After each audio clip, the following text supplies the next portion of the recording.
I wrote this story from my trip to Spruce Pine, North Carolina, and it is dedicated to Tom and Melly and the tree I got to meet that day. I hope you like it. They say that if you walk deep into the forest to where the sun begins to prism and the wind begins to shuffle through the leaves, that if you stop, breathe in, and listen with your whole heart, that the leaves will talk to you, tell their stories, and release the memories of the giggles and the squeals of the children who were raised up by its branches. If you head out to Vance Farm Road in Spruce Pine, North Carolina, there is an old homestead where the land and the leaves whisper the tales of my people. And if you go deep enough to a certain spot that most any cousin will forever remember, no matter how long it's been since they left, there stands a tree. Well, many, of course. But for today, I just speak of this one tree that I got to meet personally. You see, long ago, back in the day when children roamed the woods endlessly without a phone or a screen to light their way, when the ringing of a cowbell was enough to bring you home for dinner, there was a tree that lived on the old Vance homestead, the kind of tree that looks like many of the others around it, but this one with a louder voice for calling children to come and climb. Now, when you're 11, there's no amount of parenting wisdom that will keep you from the magnetic pull of that tree. You climb as high as you dare to go, and you sit on the long branch that extends its withered finger out like an old professor, showing you the world that is waiting out there, further than you have ever gone before. And it was worth the scraped skin payment and fear of falling and putting an eye out, because you could see forever. The tree showed you all that was waiting for you out there, and one by one, each cousin would eventually wave goodbye and run into that future in favor of things more sensible and exciting than climbing a tree.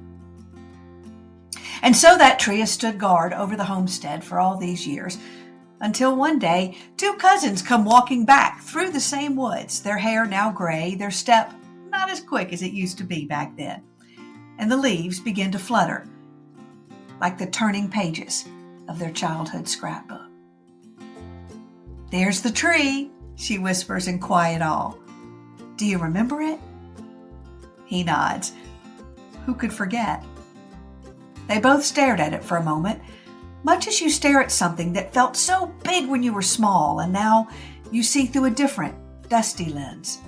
It doesn't feel so big anymore, and yet you're wrapped up in how it felt all those years ago, as if no time has passed, as if the child and the adult were dancing together in time for just a moment, each one rubbing off just a little bit on the other. "Come on, Melly," he says, "it's time to go." But she shook her head. "Nope, not yet. Today, Tom, we're going to climb that tree."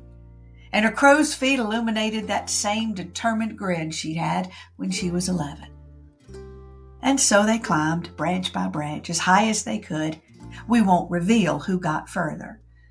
And you could hear their laughter ring through the trees for a lifetime, embedded into the scrapbook.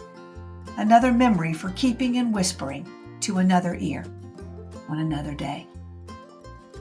I heard that story and I just stood there staring at that tree, and I imagined those two youngins, now not so young, sitting on those branches where the long finger this time didn't point out what lay ahead, but rather showed them what they had had all those years ago that maybe they couldn't see then. The gift and a childhood being raised up by those branches in a world that no longer exists.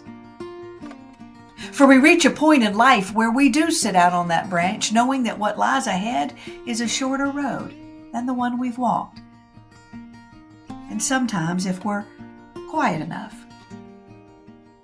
just breathe and listen with our whole heart, we can see not what is gone, but enjoy what was, the gift and running through the leaves while the sun's prisms wrapped us in the gift of family and the blessing of being raised up by those trees. I stood there longer than I counted, staring at that tree that until a moment ago had looked no different than the millions around it. And I heard its whisper. I breathed in its message. I heard it calling to me loudly to take this moment to climb out on that branch and to be thankful for the childhood I had. Because to someone else, it's just a tree.